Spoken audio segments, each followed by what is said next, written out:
بسم الله، اللهم صل على محمد وعلى ال محمد. حبايبي الغاليين، عاملين ايه؟ يا رب تكونوا بخير وسعاده وصحه وهنا. طبعا ده ايه؟ ب 40 جنيه كبده، تمام؟ ولا هو ربع كيلو ولا نص كيلو؟ بسم الله.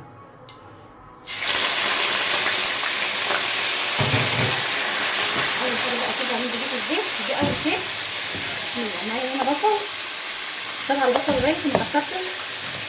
وهنا معايا ايه؟ طماطمتين، قرن فلفل اخضر، قرن شطه اختياري، تمام؟ طب بديل البصل ايه؟ بديل البصل نص كيلو بطاطس. هنزل بيه ده كله بس في الاخر لما الكبده تتحمر وتاخد لون الايه؟ النص بتاعها، تمام؟ اهو هديكي معايا. يعني بصراحه اقتصاد مفيش بعد كده.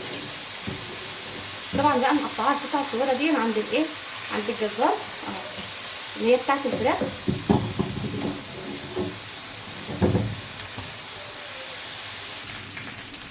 طبعا خلاص ده اللي محتاجاه اهو. شايفه شكله؟ طبعا هتقولي لي يا رشا طب انت ما حطيتوش كله على بعضه ليه؟ لو انا نزلت ده كله بسم الله مع بعضه هيقوم يديني بقى ايه؟ لون اللي هو مسلوق مش محمر زي ما انا ايه معوداه يعني، تمام؟ اهو. اول حاجه بنزل بها البصل، وبعدين كده روحه كده ببعضه، وبعد كده اقوم داخله اخر حاجه هي الايه؟ الطماطم والفلفل. بسم الله. بجد روعه. ده 40 جنيه. اه والله هياكلوا لك بسم الله ما شاء الله العيله كلها. اهو خلاص. وكمان بقى معايا هنا الايه؟ نص كيلو بطاطس. بسم الله اهو. والقرن الشطه الجميل ده اهو. والف هنا وشفا. شايفين بقى الجمال والحلاوه؟ بسم الله ما شاء الله.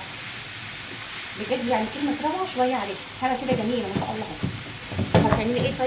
شويه ملح، رشه ملح. بسم الله مش كتير برضه.